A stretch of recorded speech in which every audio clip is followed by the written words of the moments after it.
19 h, Madame, Monsieur, bonsoir et merci de nous rejoindre sur Al24 News pour cette nouvelle édition. Tout de suite, les titres de l'actualité de ce mardi 7 mars.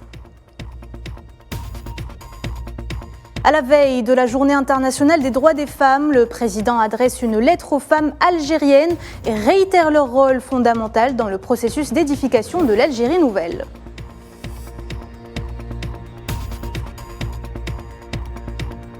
Violence en Palestine, le camp de réfugiés de Jenin est à nouveau victime d'incursions sionistes. Un Palestinien est tombé en martyr et plusieurs autres ont été blessés.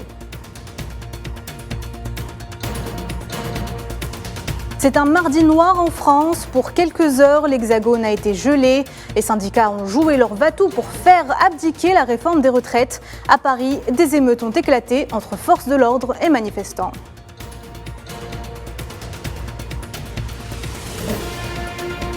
Taïwan est la première ligne rouge à ne pas franchir dans les relations sino-américaines. Pékin met les points sur les i en dévoilant sa politique étrangère.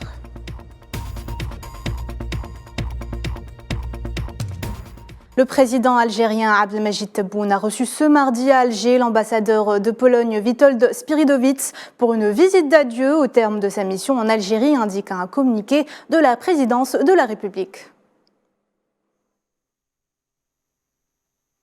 J'achève ma mission en Algérie après 7 années que je n'oublierai pas, durant lesquelles j'étais entouré de gens formidables et où j'ai pu constater les développements positifs dans le processus d'édification de l'Algérie nouvelle, que je qualifie de grand succès pour l'Algérie par rapport aux pays voisins.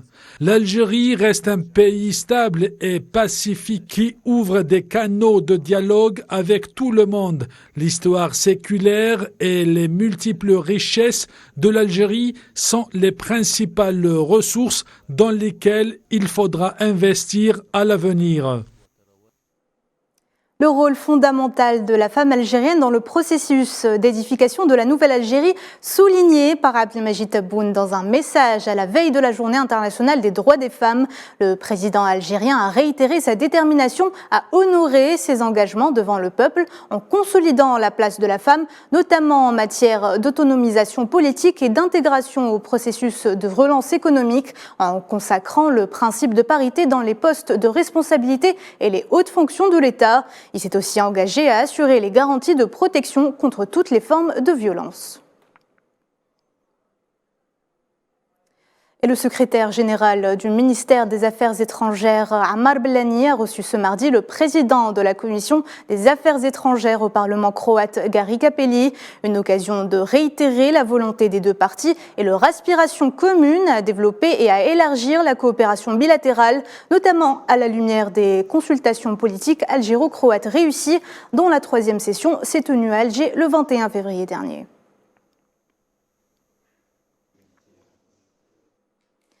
L'évasion de 4 terroristes de la prison centrale de Nouakchott et l'assassinat de 2 membres de la garde nationale posent des questions sur la situation sécuritaire en Mauritanie qui n'avait pas connu d'attentats terroristes depuis 2011.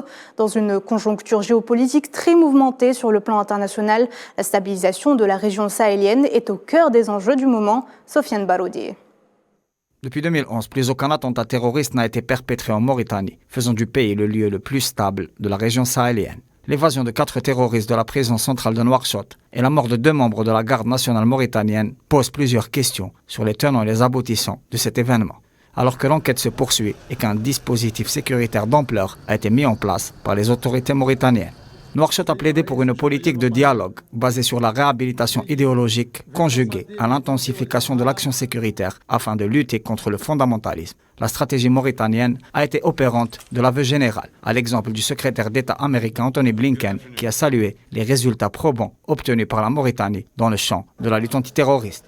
Contrairement aux autres pays de la région où le phénomène terroriste est en nette recrudescence, notamment dans la zone des 3 frontières entre le Niger, le Burkina Faso et le Mali, Nouakchott a opéré la multiplication des partenariats dans un esprit de multilatéralité afin d'optimiser la stabilisation, ce qui a été illustré par la visite le mois dernier du chef de la diplomatie russe Sergei Lavrov à Nouakchott, où il a proposé le soutien de Moscou.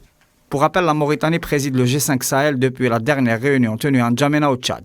Beaucoup d'interrogations planent autour de l'efficience du G5 et de son avenir opérationnel, notamment après le départ de Bamako, qui a décidé de quitter ce cadre et de claquer la porte. À ce propos, le chef de la diplomatie malienne, Abdoulaye Diop, a déclaré que le moment était venu pour que la France et les pays occidentaux prennent conscience que les pays africains disposaient de la capacité à diriger leur pays et à choisir leur partenariat stratégique en adéquation avec leurs intérêts.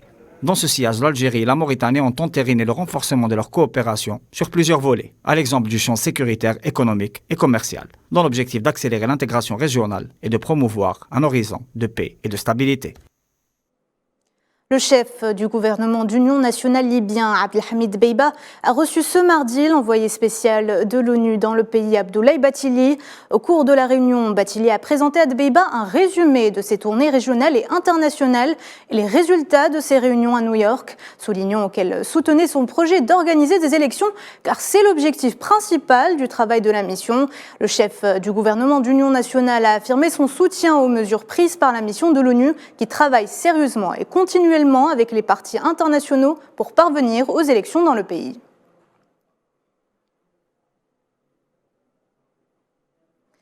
Et cette information, le Maroc a officiellement sollicité le FMI pour une ligne de crédit modulable estimée à 5 milliards de dollars. Le fort endettement du Royaume le place dans une situation de banqueroute, a indiqué le FMI dans un communiqué. Et comme un malheur n'arrive jamais seul, le conseil d'administration de l'institution a examiné lundi la demande des autorités marocaines et doit se réunir une nouvelle fois pour prendre une décision finale. Les prochaines semaines seront donc cruciales vu la situation économique et sociale très compliquée que traverse le Maroc, et ce, à moins de 3 semaines du début du mois sacré de Ramadan. Un jeune Palestinien de 26 ans est tombé en martyr et 5 autres ont été blessés par les balles de l'entité sioniste lors d'un raid effectué ce mardi dans le camp de réfugiés de Jenin, selon le ministère de la Santé palestinien.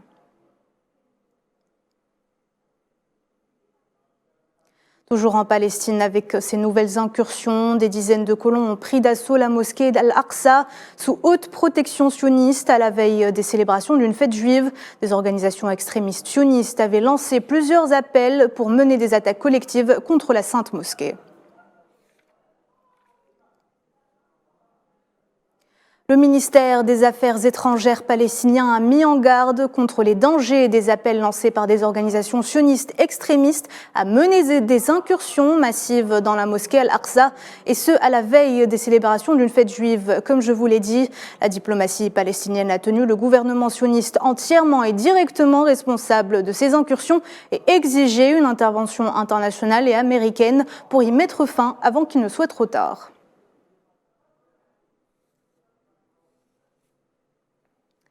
Les forces d'occupation sionistes ont attaqué ce mardi à coups de bombes assourdissantes, de balles réelles et de gaz lacrymogènes des bergers et des agriculteurs palestiniens au nord-est de la ville de Khan Younes, les obligeant à quitter leurs terres. En Irak, 5 personnes ont été tuées et 4 autres blessées dans un attentat à la bombe survenu hier dans la province de Diyala, dans l'est du pays. Les forces de sécurité ont bouclé la zone et ouvert une enquête sur l'incident. Aucun groupe n'a revendiqué l'attaque pour le moment. Le secrétaire américain de la Défense est arrivé ce mardi à Bagdad pour une visite surprise dans le but de renforcer et d'élargir les partenariats entre les États-Unis et l'Irak.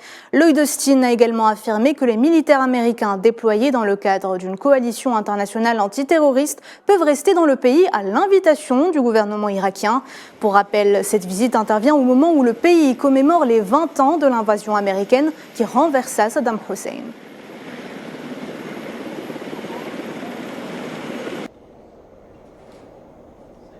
Well, good afternoon, everyone.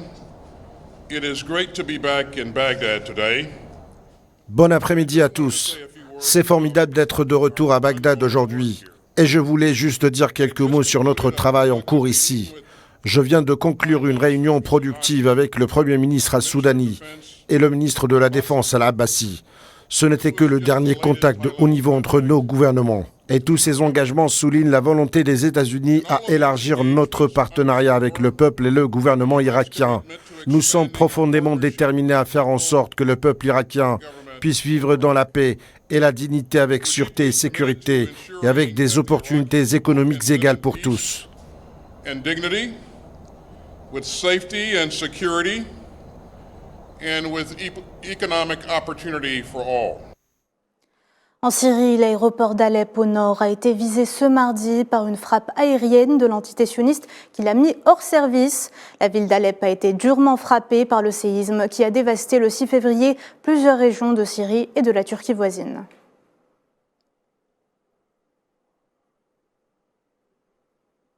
Trouble en RDC, le secrétaire général des Nations Unies Antonio Guterres a appelé le mouvement du M23 à respecter le cessez-le-feu décrété en République démocratique du Congo. À partir de ce mardi, conformément aux décisions du Conseil de paix et de sécurité de l'Union africaine, le chef de l'ONU a par ailleurs condamné toute violence contre les civils et renouvelé son appel à tous les groupes armés congolais et étrangers à déposer les armes. Aux dernières nouvelles, les combats se sont poursuivis mardi dans l'est de la République démocratique du Congo à quelques heures du début du cessez-le-feu. En France, les actions contre la réforme des retraites battent leur plein. Ce mardi, les manifestants ont paralysé l'Hexagone. Le syndicat joue leur va-tout pour faire abdiquer la réforme avant qu'elle ne soit adoptée par le Parlement dans quelques jours. Mohamed Walid Ben Chaban. Les Français se mobilisent contre le projet de réforme du gouvernement qui prévoit de repousser l'âge de départ à la retraite à 64 ans. Les autorités ne l'entendent pas de cette oreille. Les gens en ont marre. Les gens sont épuisés. Les gens voient autour d'eux qu'il y a plein de collègues qui n'arrivent même pas à l'âge de retraite légal actuel.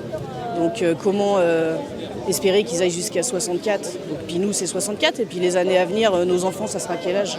66 ? Enfin, je pense que je pense qu'ils n'ont pas tout mesuré. Les syndicalistes jouent leur va-tout face à l'Élysée à quelques jours d'une probable adoption de la réforme des retraites dans les deux chambres du Parlement. Et bien justement, on va continuer de lui dire qu'il faut qu'il écoute, qu'il ouvre ses oreilles. Et c'est l'enjeu de la mobilisation d'aujourd'hui et de ce qu'on poursuivra à faire, ce qu'on va continuer à faire et qu'on décidera ce soir tous ensemble. Plusieurs actions de blocage ont lieu ce mardi pour paralyser l'activité de toutes les entreprises françaises. Les protestataires assurent qu'il s'agit de la plus forte journée de mobilisation depuis le début du bras de fer. Pourtant, c'est la plus grosse journée de mobilisation depuis le début du conflit, donc c'est la 6e, avec y compris des difficultés à recenser parce qu'il y a plus de 300 lieux de manifestation et parfois dans des endroits qu'on n'a pas l'habitude de connaître, ou même parfois où les forces syndicales sont faibles. Donc oui, c'est une grosse réussite. Et puis il y a vous l'avez noté, il y a des grèves, des mobilisations dans tous les secteurs, ce qui correspond bien à notre attente d'une France à l'arrêt. Cette 6e journée d'action a été marquée par le lancement de grèves reconductibles dans plusieurs secteurs et fait figure de test majeur pour le gouvernement français qui veut relever l'âge légal de départ à la retraite de 62 à 64 ans. Les Français réussiront-ils à convaincre l'exécutif de prendre en considération leurs revendications ou l'Élysée a déjà tranché sur la question et pèsera-t-il de tout son poids pour faire passer le texte au Parlement ? Les prochains jours seront décisifs. Justement, en marge de cette 6e journée de manifestation, des émeutes ont éclaté place d'Italie entre les forces de l'ordre et les manifestants en colère, contestant cette réforme des retraites qui prévoit de faire passer l'âge légal de la pension de 62 à 64 ans.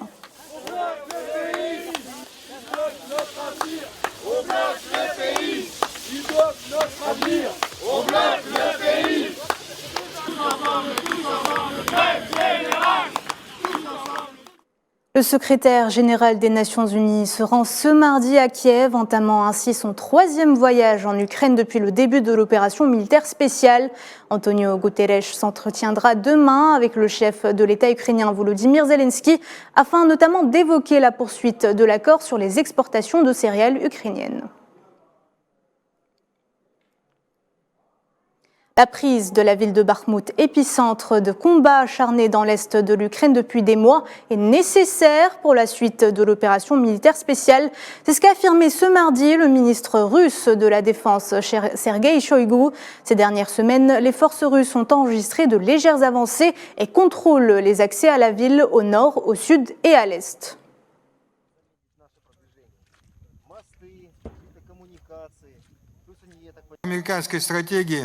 La libération de Bakhmout se poursuit. Cette ville est un centre de défense important pour les troupes ukrainiennes dans le Donbass.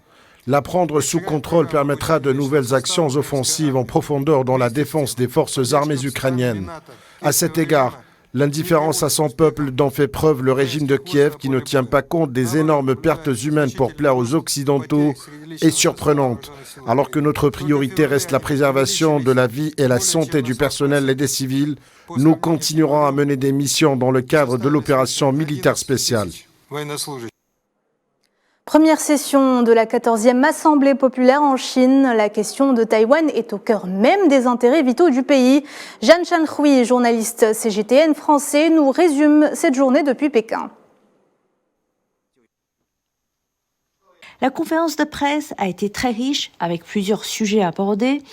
Les politiques diplomatiques de la Chine dans l'esprit de la modernisation chinoise, relations entre la Chine avec les États-Unis, l'Europe, le Moyen-Orient, le Japon et la Russie. Le ministre s'est également exprimé sur la stratégie américaine Indo-Pacifique, le conflit entre la Russie et l'Ukraine, et s'est exprimé sur la question de Taïwan. Sur la question de Taïwan, Qin Gang a dit, en montrant la constitution de la République populaire de Chine au public, je cite, « Taïwan est une partie inaliénable du territoire chinois et que la résolution de la question de Taïwan est l'affaire du peuple chinois et aucun pays étranger n'a le droit de s'y ingérer. » Sur ce sujet, il a posé 3 questions, je cite, « Le peuple chinois a le droit de poser les questions suivantes. Pourquoi la partie américaine prône le respect de la souveraineté et de l'intégrité territoriale sur la question ukrainienne, mais ne reste pas la souveraineté et l'intégrité territoriale de la Chine sur la question de Taïwan ? Pourquoi la partie américaine demande à la Chine de ne pas fournir des armes à la Russie alors qu'elle vend depuis longtemps des armes à Taïwan en violation du communiqué conjoint du 17 août 1982 ? Pourquoi elle prétend préserver la paix et la stabilité dans la région, mais élabore en cachette un plan pour la destruction de Taïwan ? Qin Gang, le ministre chinois des Affaires étrangères, a été très clair dans ses paroles. Il espère que la partie américaine cesse d'utiliser Taïwan pour contenir la Chine. Sport, football, soirée européenne par excellence ce soir avec au programme les matchs retour des 8e de finale de la plus prestigieuse des compétitions sur le vieux continent.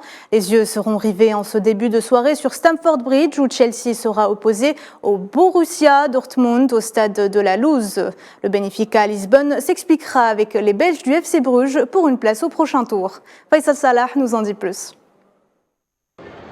L'heure de la Ligue des Champions a sonné. La première partie des matchs retour des 8e de finale se jouera mardi et mercredi 7 et 8 mars. 2 affiches pour ce soir à partir de 21h. Benfica du Portugal affrontera les Belges du Club Bruges. Les Portugais ont 2 longueurs d'avance sur les Aigles après leur victoire en match aller sur le score de 2-0. Les hommes de l'Allemand Roger Schmidt, leader au championnat local, comptent atteindre les quarts de finale de la Ligue des Champions pour la 2e année d'affilée. Ce que ne lui est pas arrivé depuis la fin des années 60. Le choc de la journée se tiendra à Stamford Bridge, entre les Blues Chelsea et Borussia Dortmund, au Signal Iduna Park. Karim Adeyemi a marqué l'unique but pour les Allemands. Maintenant, nous obtenons des résultats. Les résultats nous donnent de la confiance, c'est sûr. Mais la confiance ne nous fera pas gagner le match. Elle va peut-être nous aider à un moment ou un autre, mais elle ne nous fera pas gagner le match. Nous ne comptons donc pas sur la confiance. Privé de Thiago Silva, le club londonien essaiera de renverser la situation en comptant sur leur star Joao Félix. Les coéquipiers de Haller sont appelés à la vigilance. Aucune pression, c'est notre boulot. Nous devons juste prendre du plaisir et gagner le match. Nous sommes très confiants et attentifs car nous devons gagner. Nous allons prendre du plaisir et si nous faisons les choses correctement, nous allons gagner. Pour les deux affiches de mercredi, le Bayern Munich accueillera le Paris Saint-Germain à l'Allianz Arena. Les Bavarois partent avec un précieux avantage. Victoire au Parc des Princes, 1-0, signé l'international français Kingsley Coman au match aller. Le Paris Saint-Germain à domicile semble confiant pour retourner la situation. Le Milan de Benasser sera en déplacement en Angleterre pour affronter les Spurs de Tottenham. Dans le temple du San-Siro, les Italiens se sont imposés par la petite démarche, 1-0 signé Brahim Diaz. La deuxième partie des matchs retour des huitièmes de finale se jouera les 14 et 15 mars. Libre à vous de pronostiquer et bonne soirée européenne. C'est la fin de ce journal. Merci de l'avoir suivi. À demain.